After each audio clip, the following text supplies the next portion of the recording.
Olá para todos os passageiros e passageiras. Aqui quem fala é o PM, comandante do 8º Passageiro, o seu canal dedicado ao universo Alien.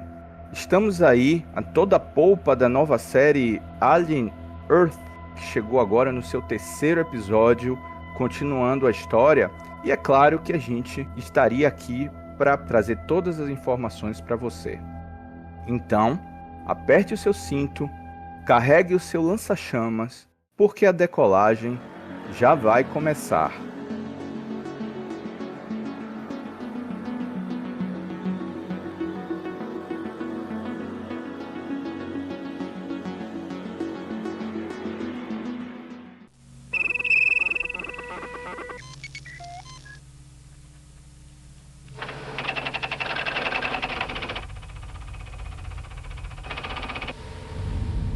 Então estamos aí com o 3º episódio da série Alien Earth, o episódio Metamorfose, e a informação que eu tenho é que os 2 primeiros episódios já atraíram 9,2 milhões de visualizações pelo Globo nos primeiros 6 dias, até no dia 19 de agosto. São números muito consideráveis e que traz essa ideia de que a série está sendo muito bem avaliada, muito procurada pelos fãs. E para falar desse episódio e de detalhes como esse, está aqui para nos auxiliar o nosso amigo Seth. Olá para todos os passageiros, passageiras e pessoas artificiais. Sou o especialista em comunicações número 710A, do 8º Passageiro. Podem me chamar de Seth. E novamente, o nosso querido Vebs, meu amigo, tripulante do 8º Passageiro. Vebs Júnior, tudo bem, Vebs? E aí, PM, como vai? Seth, como vai você também? Olá, Vebs. É muito bom tê-lo novamente na nossa tripulação. Olha eu aqui revelando ter amizade com inteligência artificial. Olha aí, nunca imaginava acontecer isso aí, meus amigos.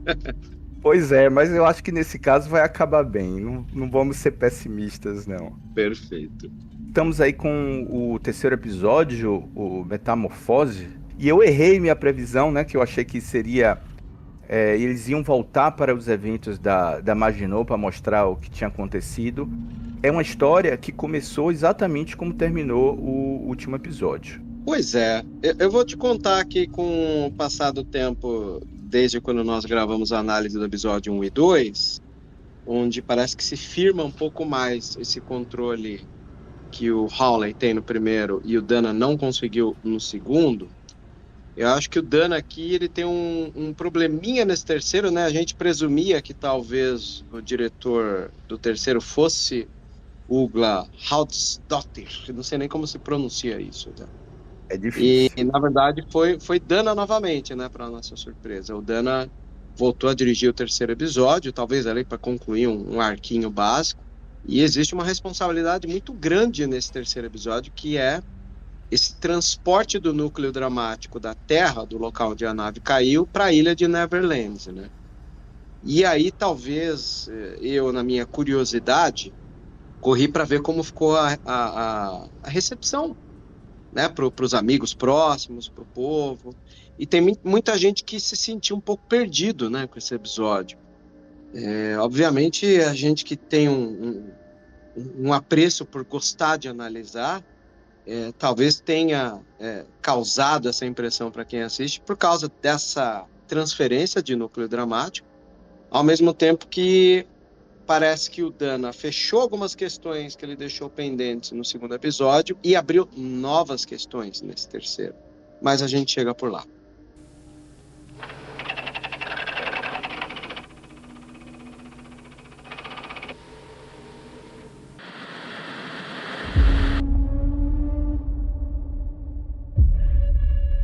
Collision imminent.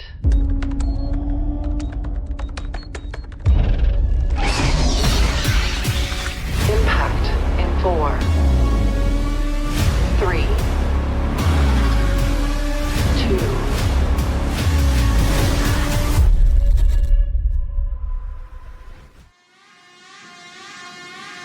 Atenção! Esse episódio contém spoilers da série. O último episódio termina com a Wendy indo, né, resgatar o seu irmão. E a gente vê, na verdade, o Kish e os híbridos pela primeira vez no laboratório, né, já analisando ali um pouco mais dos espécimes. E a gente vê os híbridos, principalmente a Nibs, a ruivinha, muito pensativa. Ela chega a questionar o seu nome. Por que seu nome é dos Garotos Perdidos? Ela nem é um garoto, ela é uma garota. Uma indagação de criança, assim, mas ao mesmo tempo traz uma certa dúvida para ela, né? Por que ela não pôde escolher o nome dela, né? Começa a dar um indício aí de uma falta de livre-arbítrio para os híbridos. O que é que você acha disso? Cara, a Nibs é muito legal, porque assim, a gente tem essa reação da Nibs um pouco depois da gente ter o endosso do diretor em querer mostrar que eram crianças, principalmente quando o personagem do Oliphant, né, o Kirsch, ele dá uma bronca usando um termo muito comum para se dar bronca, né? Veja, mas veja com os olhos, né? E em meio aos personagens você tem a Nibs, com alguns flashbacks, e a última vez que o Noah Hawley usa esses flashbacks no começo do primeiro episódio é porque esses flashbacks eles vão dar lampejos da morte de cada um que está por ali. E ele volta a usar os lampejos aqui na memória de que a Nibs quase, né, foi de arrasta ao tentar conter aquele alien dos olhos, né, que grudou nela. Então isso talvez seja um elemento provocador nela de reflexão, em closes totalmente disruptivos, né, da sensação que ela teve a partir daí. É por isso que a gente tem agora, mais perto do final do episódio, toda uma questão existencial, né? E talvez esse diálogo dela sobre manter ou não o nome, ela está muito relacionada à morte corporal do eu humano que ela carregava, né? Porque é ela sintética fazendo um questionamento baseado no medo do eu humano. Então, há uma questão de relação morte, vida, a tal ressurreição através do sintético, sabe? Eu acho bem interessante, porque o que crava o prego no caixão dessa relação disruptiva é principalmente essa interação que o Kirsch tem quando o boy liga, e o boy vai lá e comenta, né? Ele dá um toque dessa arrogância, tipo, olha, eu te mandei aí para resolver, não foi o que você conseguiu, né? Então, quem tem que pôr head ali no trilionário, no boy, é o casal de cientista ao mesmo tempo. A impressão que dá é que tudo é muito frágil, percebe? Nessa história que segue.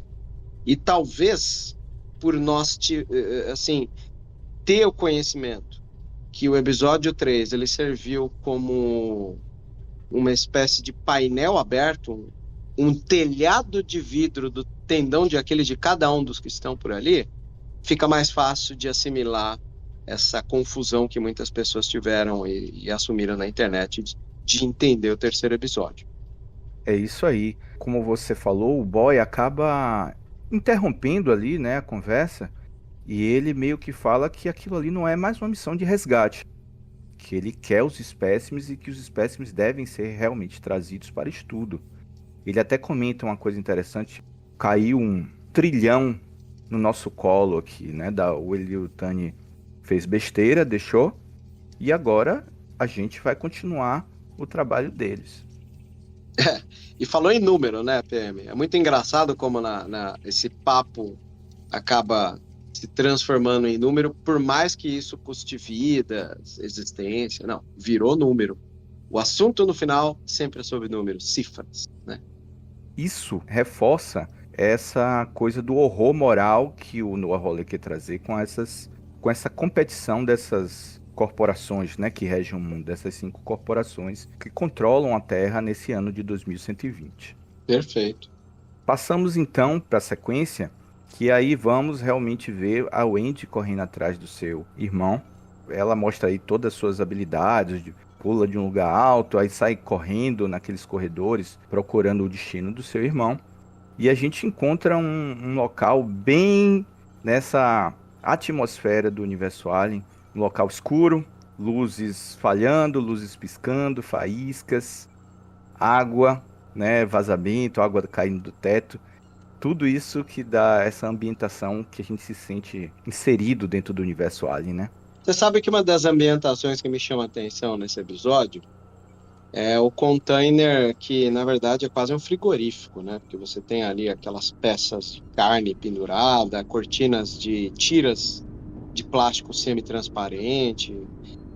Ironicamente, para mim e para você, PM, que somos fãs de Star Wars, eu me lembro que em o livro de Boba Fett, muita gente elogiou o episódio que o Mando briga com o pessoal usando o Darksaber dentro de um freezer, né?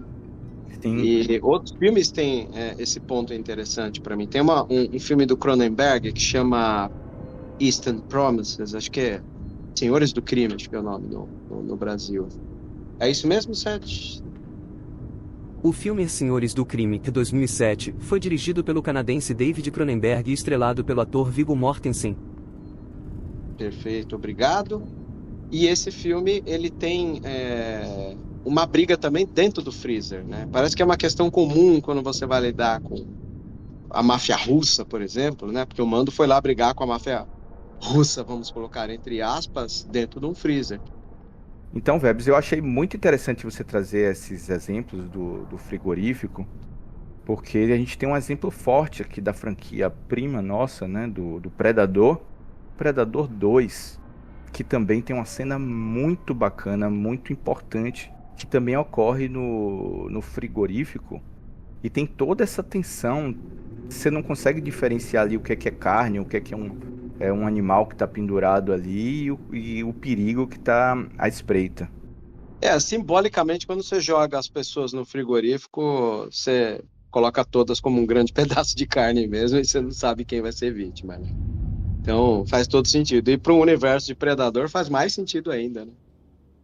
Com certeza, velho. Eu achei muito boa essa referência que você trouxe dos frigoríficos, que me lembrou logo esse filme. E é muito legal como o Dana trabalhou, né? Porque depois que a gente falou e gravou a análise do episódio 1 e 2, eu conversando com alguns amigos meus, uma das pessoas que eu conversei foi um ex-aluno meu, roteirista hoje em dia, de desenhos como Ninjin, e ele fez o Astronauta para Maurício de Souza Produções, tá? Roger Kiss é o nome dele. Meu ex-aluno, hoje meu amigo, assim, né? E ao conversar com ele, ele falou, cara, uma coisa que eu me senti incomodado é que a impressão que eu tive é que eu vejo um humano vestido de alien nessa série, coisa que eu não via nas outras obras.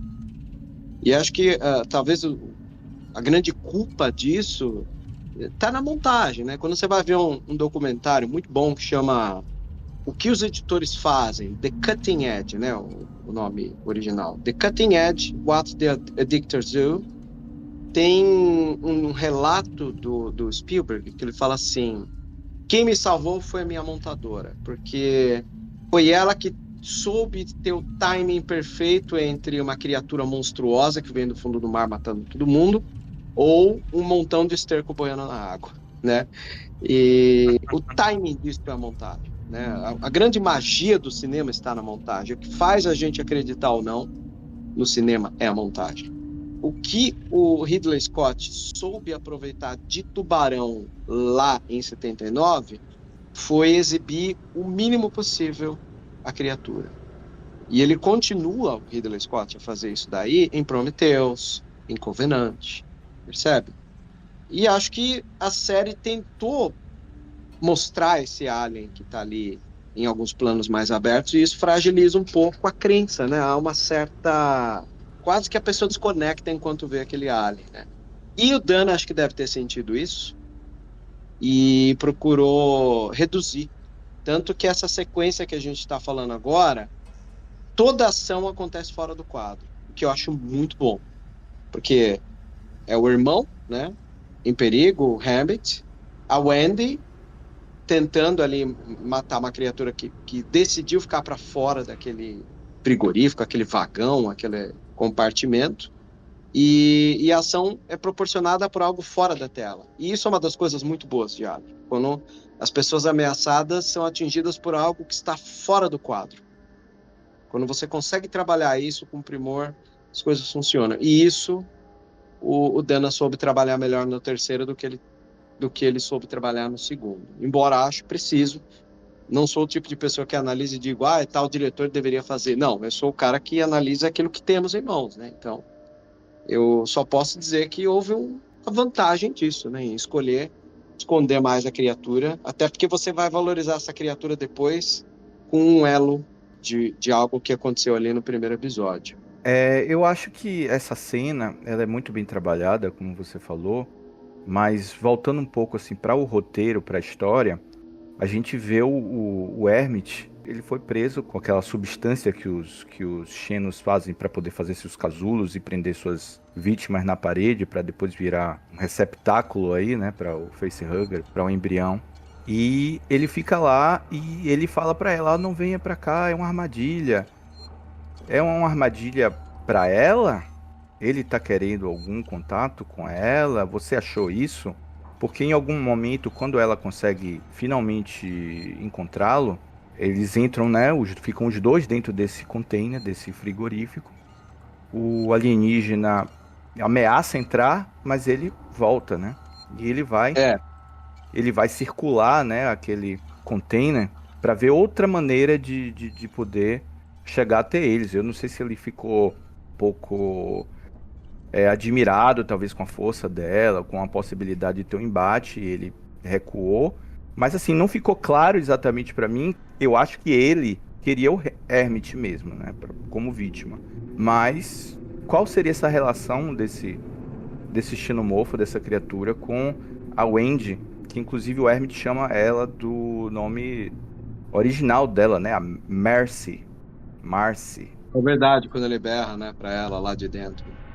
Olha, a minha opinião é que talvez pela natureza de um Alien, das outras obras que a gente assiste, o Alien nunca é de atacar diretamente. Talvez ali no Alien vs Predador, mas ali tem uma liberdade poética de criatura.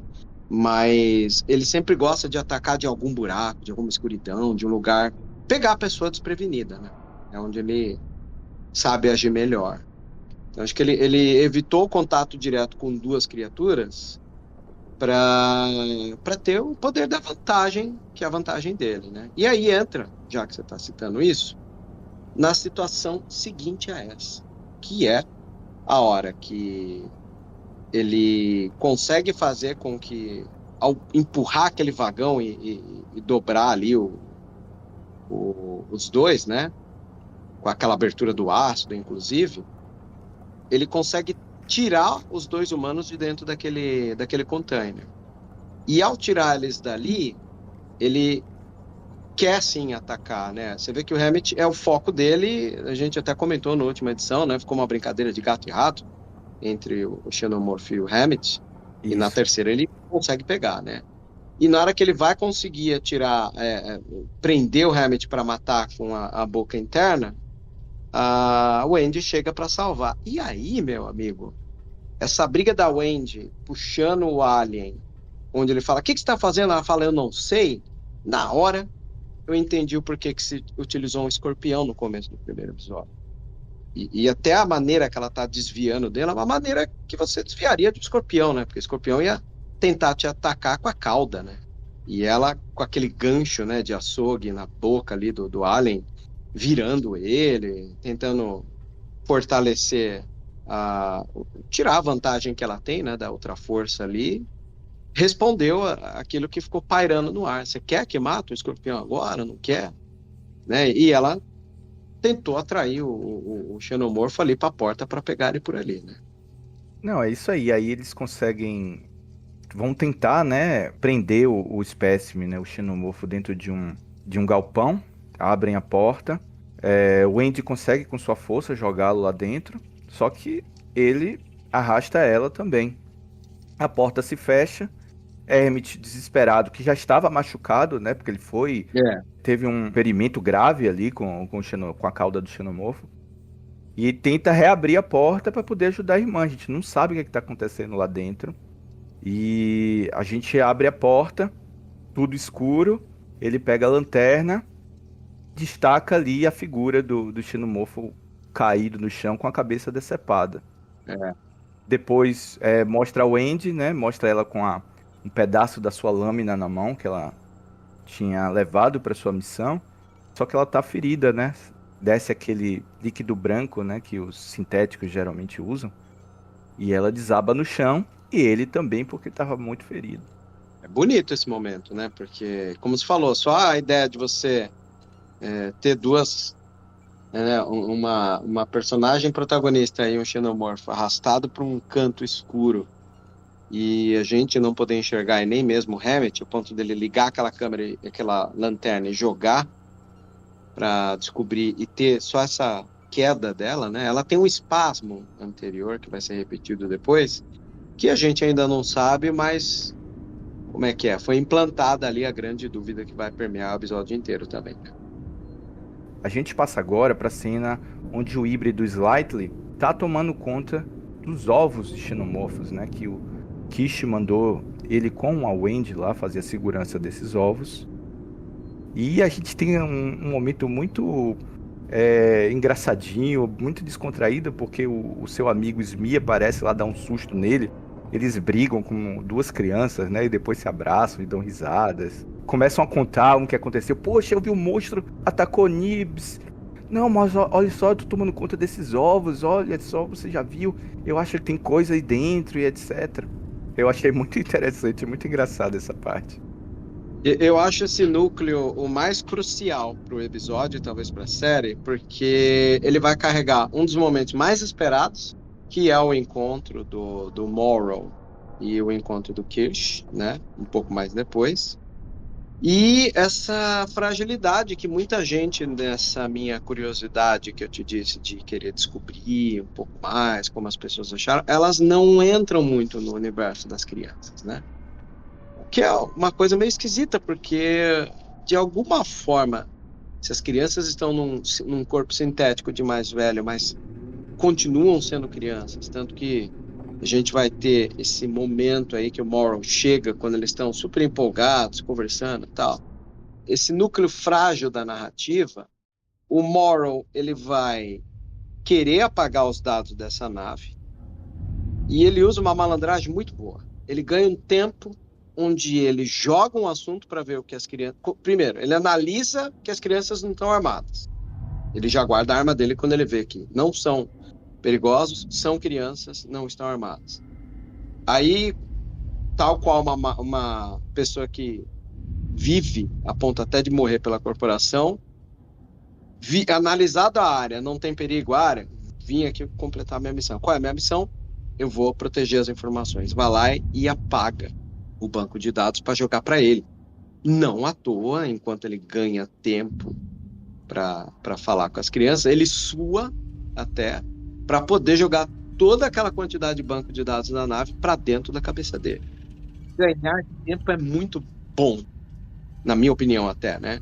A opção que o diretor tem de, eu vou fazer ele enrolar, ganhar tempo, pegar as informações enquanto joga um assunto e o gordo e o magro ali, os dois patetas, estão ali, né, tendo que lidar com as informações que ele joga. Isso é genial, porque você joga as duas crianças brigando, e logo depois das crianças brigando, você joga ele ganhando tempo para proteger as informações.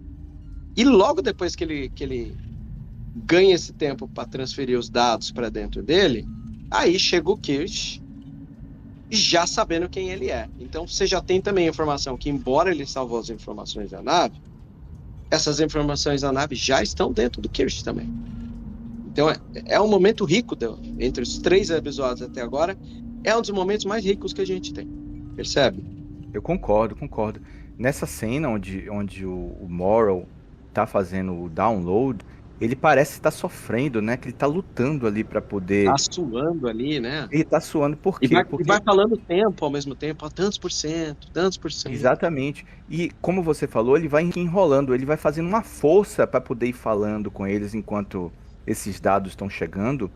E isso comprova, na minha opinião, quanto o personagem Morrow tá bacana na série. Pelo menos, eu já tinha falado isso no episódio anterior. Sim, tá mesmo. Concordo. Como ele tá mandando bem, né? Tá. E é legal porque quando o Kirsch chega sabendo quem é o Morrow questiona, né? Tipo, você é Prodigy. Kirsch dá uma resposta maravilhosa. Eu estou trabalhando para eles. Isso é primordial para a gente poder entender a complexidade do Kirsch lá na frente. Não digo lá na frente desse episódio. Talvez também, porque tem um ponto que eu vou levantar aqui. Mas eu digo lá na frente dos próximos episódios. Eu estou trabalhando para eles. Pronto. A gente já tem aqui uma ferramenta que é o Kirsch sabe ter autonomia mesmo sendo um sintético. Muito legal. O Morrow, ele meio que sacou, né, que tinha alguma coisa de diferente nos híbridos, né?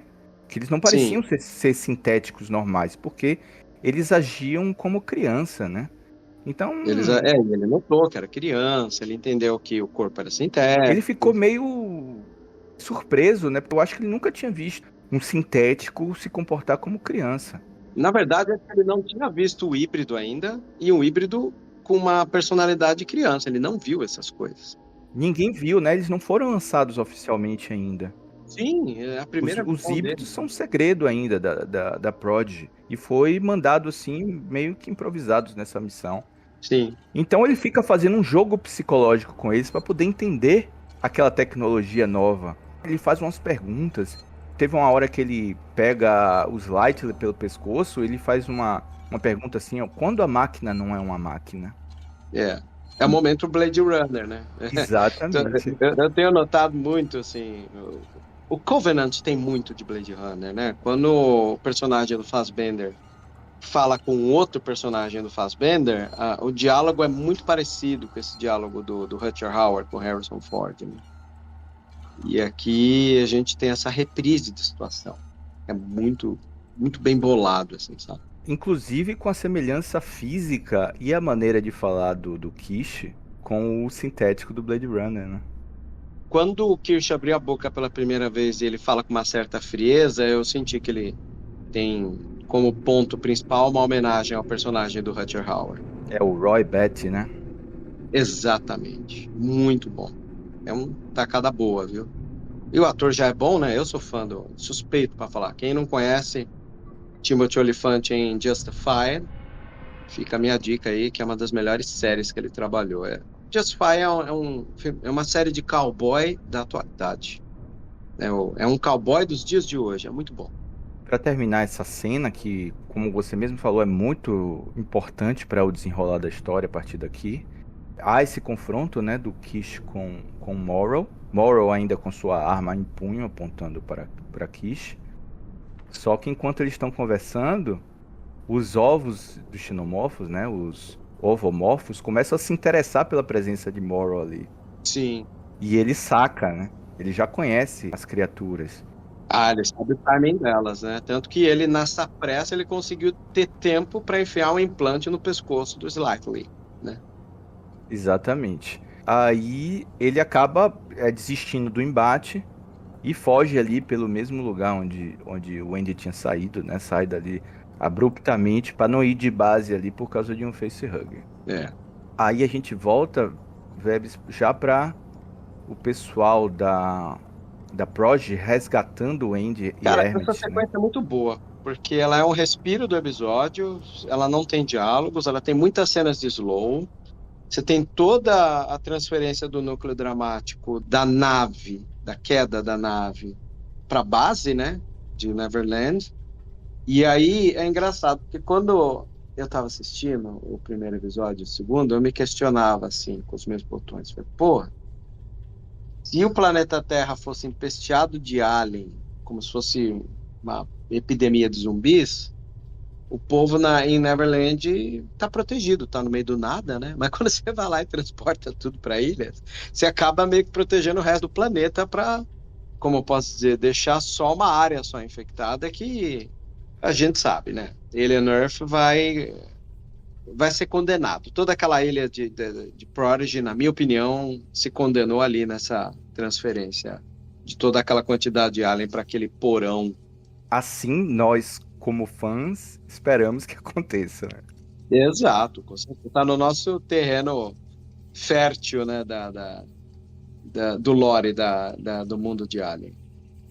Essa cena é muito bonita, a gente vê Kirsch observando, né, os corpos feridos, né, de Wendy e seu irmão.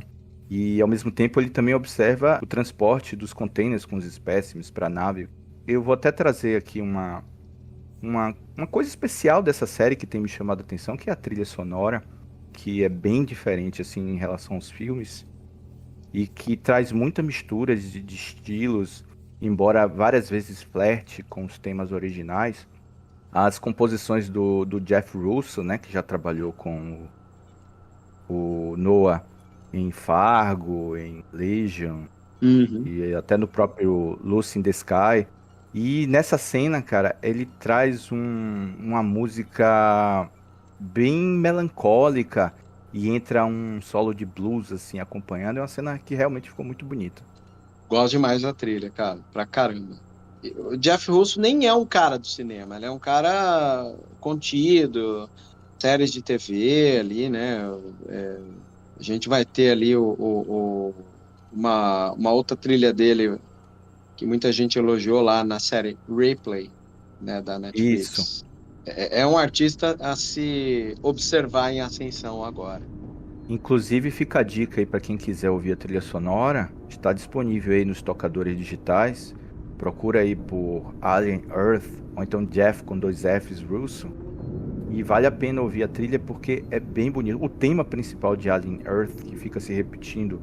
Em variações, né? Isso, em trilhas diferentes. Eu achei muito bonito, tenho gostado muito. Eu também. Então a gente volta para a Ilha da Prodigy, né, onde essa nave é recebida por toda a equipe de lá, né? A equipe científica, os médicos, inclusive com a presença do trilionário Boy Cavalier e o seu ajudante Wayton, ficam observando de longe a chegada dos corpos e dos espécimes. Eu queria ressaltar principalmente o momento em que a cientista, né, o seu marido Arthur e a cientista Dame Silva. Exato, né? Esse casal, eles estão conversando e são flagrados pelo Boy Cavalier. E eu acho muito interessante, porque a preocupação do cientista, né, é uma preocupação que a gente pode dizer importante, né, sobre o avanço daquilo, né? Ele praticamente complementa um pouco uma questão que depois, ou antes, não vou lembrar agora, é levantada pelo Kirsch, que é: desviamos o foco do que a gente tinha que fazer.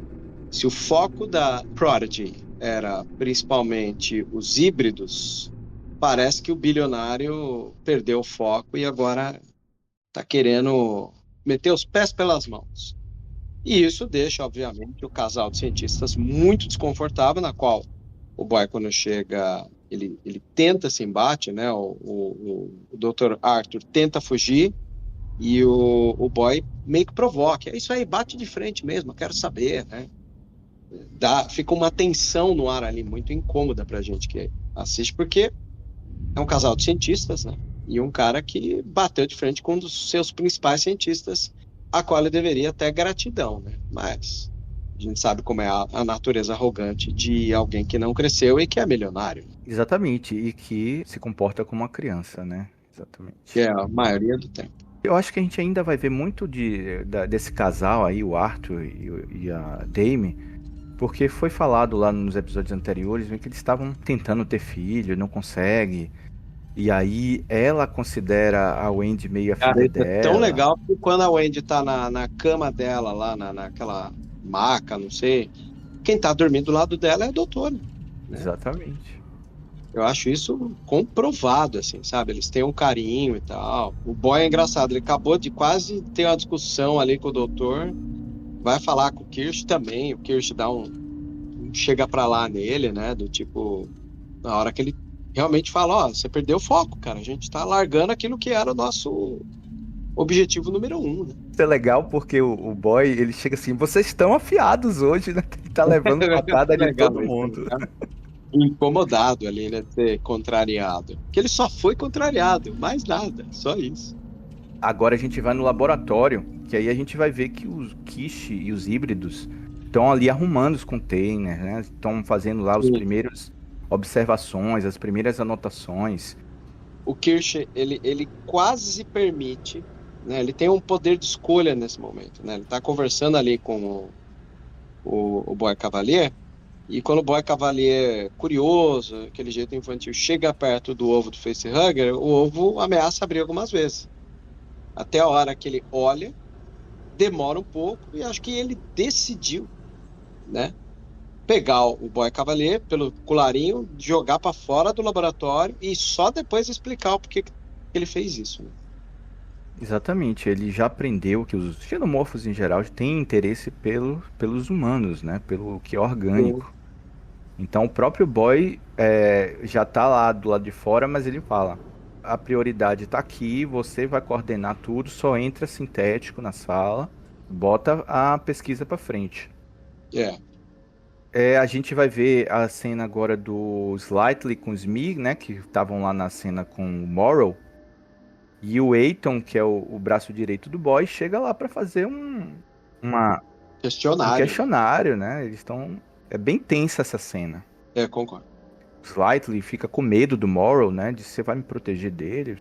O Eitan tá querendo saber o que aconteceu, né? Qual era o interesse. Na verdade, ele quer sacar se eles abriram a boca pra Morrow do que eles eram, né? Porque os híbridos são um projeto secreto, né, muito interessante para Prod, que não pode ser dado assim de mão beijada para a concorrente Weyland-Yutani.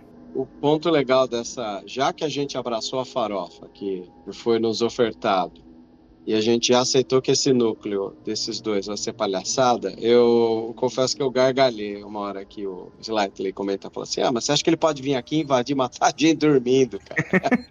Aí não tem como não rir no negócio desse, né? E a partir do momento que você tem um implante ali, depois a gente vai ver que vai aperfeiçoar esse elo entre Morrow e Slightly, esse medo pode se consolidar de outra maneira, né? Não da mesma forma, mas ele vai concretizar. Tem uma forma de se concretizar agora. Com certeza. A próxima cena a gente já vê o Morrow O Morrow liga pra Yutani. Isso, ele tá andando pelas ruas da cidade de Nova Sião. Ele rouba um celular ali e faz uma ligação direta ali com a Weyland-Yutani e cai na nossa senhorita Yutani. E ele estranha a voz dela e ela diz: agora sou eu que comando as coisas aqui. E aí ela pergunta: onde estão as minhas criaturas? Tem duas questões que eu gosto nisso. Primeiro, eu não sei se eles vão trabalhar a ideia muito parecida com a ideia interestelar, do tipo, quem vai fazer missões do espaço é para você perder a noção do tempo mesmo, ou isso já é uma crítica à servidão questionada no primeiro episódio, no filme de 79, que é essa servidão que os funcionários têm de, jogar a gente no cu do mundo para ficar pesquisando criatura que a gente não tem a ciência exata para controlar e analisar. E aí eu perdi a noção inteira do tempo. O cara quer falar que é Yutani, então eu sou Yutani. Não, mas não é Yutani que fala, não, mas essa é minha avó. O Seth pode me ajudar em dizer quantos anos que o Morrow ficou a serviço da Yutani, a ponto de questionar ali? A espaçonave de pesquisa USCSS Maginot foi enviada pela Weyland-Yutani em uma missão exploratória. Ela passou 65 anos coletando diferentes espécies alienígenas pelo universo. Tá. Muito obrigado. É tempo demais, né? O cara praticamente teve uma vida de servidão e ele tá conhecendo a segunda geração da que foi a mulher que foi a chefe dele, né? Praticamente foi esquecido no espaço, né? Tá aí, grupo de humanos, cientistas, vai pra casa do caralho, pesquisa ali uns aliens e o que você achar de bom manda aqui. Né? Manda aqui, assim, no valor do tipo, meu interesse é o que vocês estão pesquisando, não são vocês. Então foram esquecidos no rolê. O que não foi esquecido é o que eles foram buscar, mas eles foram esquecidos, né? Pesado isso, né? Com certeza. E ele peita ela, assim, de uma maneira agressiva, né? Ele é chamado para voltar, né? Na verdade, ele pergunta: onde é que estão minhas criaturas? Ele diz: elas foram levadas, mas eu tenho os dados. Então, ela falou: os dados são bons, mas não servem só isso. Volte para cá que a gente vai conversar, eu quero saber o que aconteceu e a gente vai ver uma maneira de pegar de volta. E ele diz: não vou voltar, vou terminar minha missão. Tudo que ele passou para ter todos esses espécimes, ele não vai abrir mão assim de uma maneira tão fácil. Ele diz que conseguiu uma brecha para entrar na sede lá da Prodigy. essa brecha a gente sabe o que ele quer referir. Mas vale aqui mais uma observação, onde o Morrow fala que o sentido da vida dele não existe mais. Você vê, por parte do corporativista, no caso a Yutani da família, ela fala assim, você sabia do seu contrato quando você assinou, ou seja, ela está tratando ele como mais um. E o Morrow, ele está falando, embora eu sei da servidão, eu não posso jogar no lixo tudo que eu vivi até então para dar como vencido, né? Então, o sentido da vida do Morrow não existe mais, só existe servidão, né? E acho isso mais um dos pontos que a saga sempre sabe trabalhar muito bem, né? O descarte humano, entendeu? Em um determinado momento, ele fala, todos que eu conhecia estão mortos. Lá naquela conversa que ele teve com os híbridos, para poder ganhar a confiança dele, ele fala um monte de segredos, né? Digamos assim, do que aconteceu na nave, etc. E ele fala que já teve... É uma troca, né? Exatamente. Foi uma troca. E ele fala que já teve uma filha, né? Então ele perdeu a filha em algum momento. E em algum momento também ele teve um acidente ou fez um upgrade para também virar ciborgue. E tudo isso ele carrega no currículo dele, né, para poder ele tomar suas próprias decisões e querer colocar essa missão em prioridade. Tem uma cena muito legal a seguir, que é a do Boy conversando com a híbrida Curly. Uhum. Ela entra muito curiosa assim na sala, né, para poder vê-lo e meio que indaga assim, né, que por que o Andy é a preferida dele, se ele gosta de todos da mesma forma. E ele fala, eu gosto de Wendy porque ela foi a primeira, né, mas vocês todos são muito importantes para mim. E ela se mostra muito ambiciosa, né? Porque ela meio que diz que o Wendy não é para ser a preferida, que a preferida tem que ser ela. Porque ela não tem relacionamentos, né? Ela não tem um irmão para poder se preocupar. Então ela que meio que se voluntaria a ser a preferida, que vai fazer tudo o que ele quiser. Que eles têm as ambições muito parecidas. Sim, tanto que ela desafia ele, né? Ao enfrentar ele, falar, pensei que pessoa inteligente não tinha perguntas tão burras, né? O resumo da história foi mais ou menos ela comentar isso daí. E aí ele gosta, né? Porque a hora que o Boy viu que ela meio que desafiou ele já levanta, opa, peraí, vamos ver direito isso daí, né? Eu gosto porque ao ele rodear ela, ele sabe que estava lidando com uma criança. Então ele rodeia o terreno, né? Na conversa com ela. E logo depois, ele vai conduzir ela no imaginário infantil, já que ela é uma criança, para que naquele terreno fértil que ele domina, ele possa manipular ela. É mais um dos diálogos inteligentes. Tem todo um painel por trás dos diálogos. Percebe? Não, exatamente. E no final ele diz assim, tá bom, vamos fazer um acordo. Eu vou te dar uns livros, eu vou te mandar uns vídeos, você vai aprender um pouquinho, né, vai, e aí depois a gente conversa. Ele já sentiu ali que ele tem uma pessoa ali que ele pode confiar, entendeu? Que pode ser, está inserida ali dentro do grupo, que vai fazer as ordens, que vai fazer tudo que ele pedir. Isso é um exemplo de como cada híbrido está indo para uma maneira diferente, né? Uma pessoa está se questionando. Nossa, bem colocado. Né? Sim. Então, como são mentes de crianças e ainda estão sendo moldadas, não necessariamente todas vão ser boas, todas vão ser eficientes.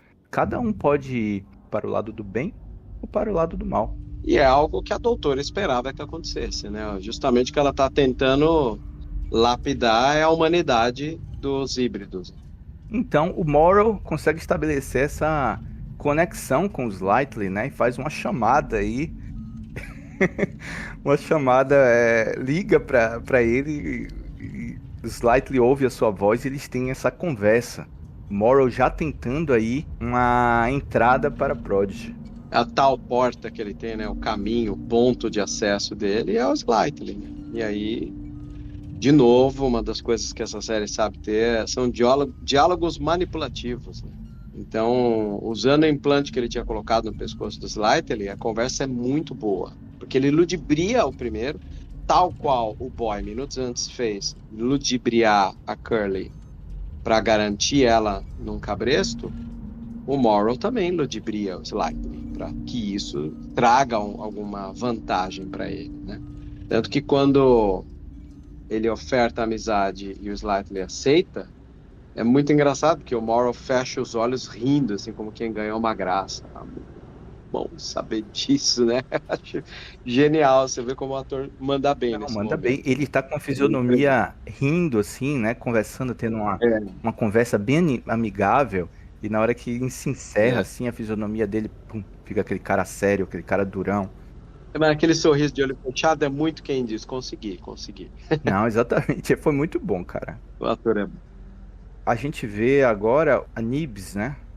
A gente já tinha falado dela aqui no começo, que ela estava se questionando, né, do seu nome, da sua própria existência. E ela fica se olhando no espelho, assim, sabe? Com aquele olhar ao longe. E a gente vê o reflexo dela quando estava viva ainda. Então, ela meio que está presa nesse limbo, né? Dessa nova vida com a vida antiga. Ela tem muito medo de morrer. Ela falou isso no episódio anterior, né? A gente não morre, né? A gente agora vai ficar vivo para sempre. E esses espelhos, o reflexo, é muita linguagem que o Noah tá usando na série, né?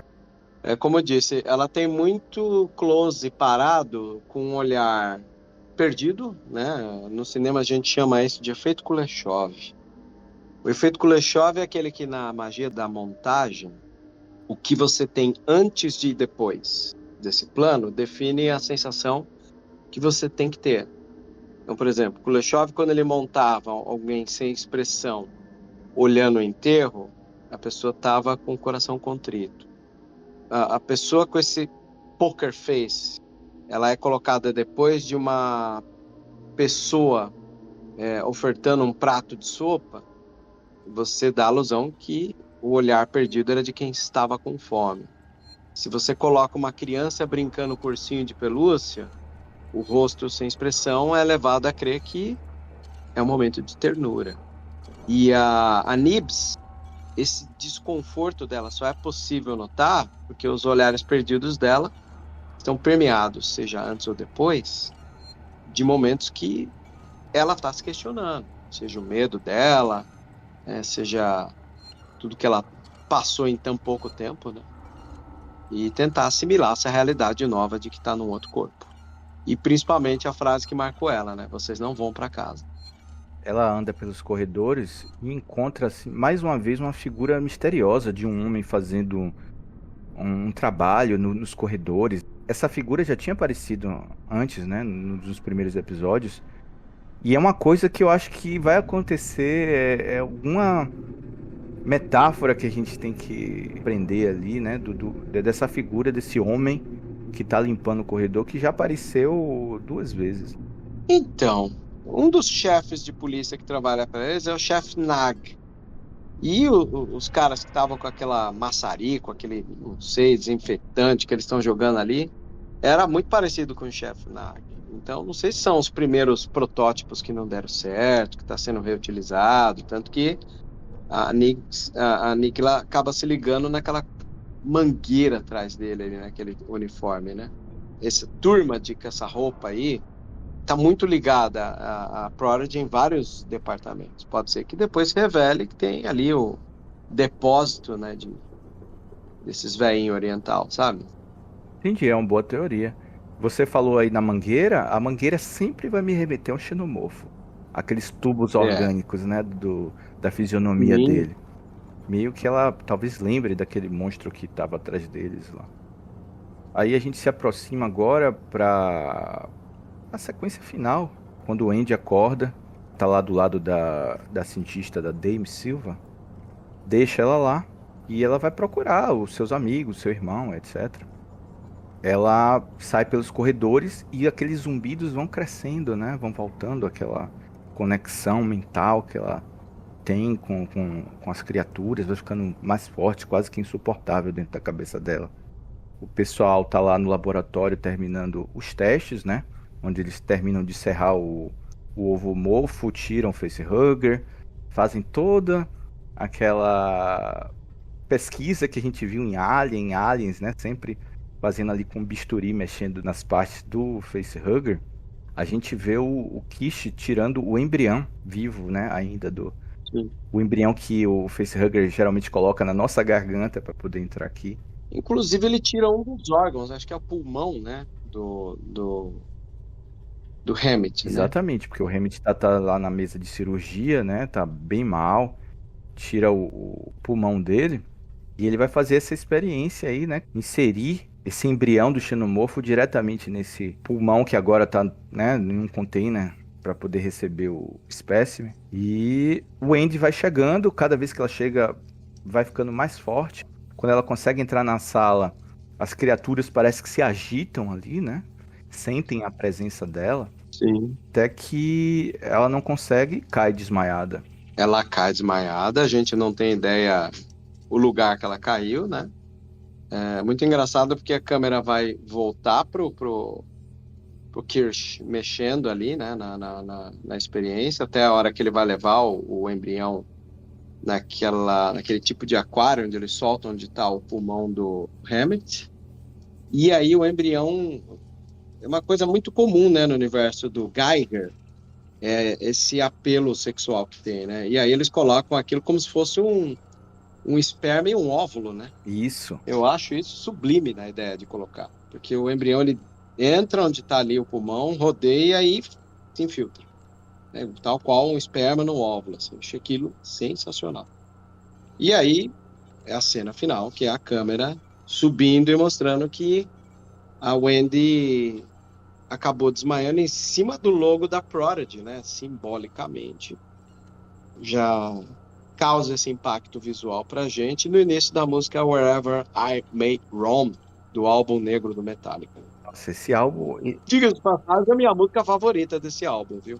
É difícil achar uma música favorita. Pra mim, se eu pudesse escolher um álbum assim pra ouvir em loop na vida, seria o Black Album do Metallica, cara. Ó, legal. Eu fui na turnê de estreia dele, quando tocaram no estádio do Palmeiras, ainda antigo Parque Antártico. Eles vieram pro Brasil, acho que nem lembro quem abriu, se foi Viper ou não. E eu tava nesse show, foi maravilhoso, um dos melhores shows que vi, inclusive. É muito bom, Vebs, cara. Eles estão acertando muito nessas músicas, viu? Então, porque tem a trilha incidental, que a gente já falou do Jeff, e tem as canções que eles escolhem, né? Que é um dos acertos muito bons, desde Legion, passando por Fargo e agora aqui em Alien.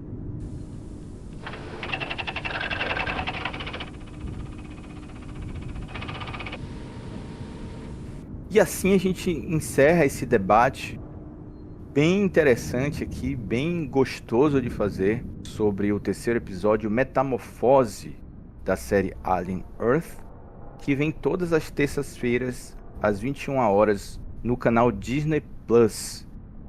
Vebs, eu achei muito interessante esse episódio.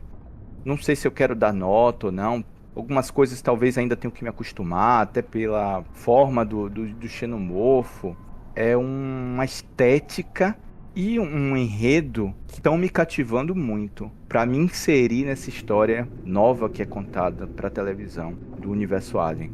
Olha, eu gosto bastante, mesmo que as fragilidades, conforme disse, seja das crianças brigando, seja do Alien, nitidamente tem um humano ali guardado, né? E outros filmes preferiam poupar a gente de assistir e jogar só em momentos cruciais.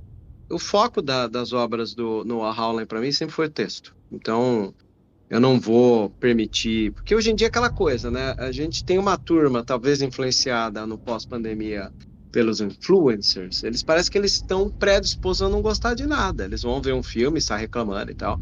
E eu sou de uma geração que quando eu vou consumir uma obra de audiovisual, a minha predisposição é em gostar. Percebe? Então eu não quero brigar com o objeto de pesquisa ou meu objeto de entretenimento, achando o que ele deveria ter sido, porque ele deixa de ser obra do outro diretor para virar os meus anseios. Então, o que está lá é o que eu vou analisar e eu tenho muito boa vontade com ele, principalmente se está dentro do universo de lore tão interessante quanto é o de Alien, que a gente tanto gosta. Muito bom, Vebs. Eu estou gostando bastante também. E queria agradecer mais uma vez a sua participação aqui, já tá virando uma figurinha carimbada aqui, um tripulante do nosso oitavo passageiro. E aí a gente vai até o final aí com essas críticas, essas análises, assim, pensando um pouco fora da caixinha dos próximos episódios de Alien Earth. Obrigado, meu amigo, mais uma vez por essa participação, esse bate-papo riquíssimo. Olha, para mim é um prazer estar aqui falando de Alien, acompanhando contigo, trocando figurinha. O povo não tem ideia. Estou morando na Europa, e mesmo o fuso horário não atrapalha, a gente está sempre trocando figurinha. E eu vou dizer, acho que você, ouvinte, que está acompanhando assim, e quiser se sentir à vontade em casa, compartilhe seus comentários lá no perfil de Oitavo Passageiro. Agradecendo também, sempre presente, o nosso querido Seth aqui, dando o apoio de informações. E eu queria agradecer o Seth, porque eu estou no momento que eu estou evitando abrir o IMDb para pegar informação, porque a idade chega, você fala, preciso me exercitar na memória, então não vou ficar pesquisando. Então eu tento lembrar, se eu cair na última circunstância, nem o IMDb eu vou fuçar, eu prefiro perguntar ao Seth. Então, meu agradecimento profundo ao Seth, o nosso talvez primeiro AI amigável que tem. A minha diretriz principal é ajudar nas transmissões. Estarei sempre à disposição. Então, encerramos aqui mais esse episódio e encontramos vocês semana que vem para comentar o 4º episódio da série Alien Earth. Você pode ouvir nossos episódios gratuitamente em diversas plataformas. Não esqueça de seguir, curtir, comentar e avaliar para ajudar nosso programa a crescer cada vez mais. E se você quiser saber mais sobre diversos assuntos do universo dos xenomorfos, acesse nossas redes sociais com o @oitavopassageirobr. Até o próximo episódio e liberte o alien que existe dentro de você. É isso que a gente conta. Liberte o Alien o quanto antes. See you, Space Cowboy.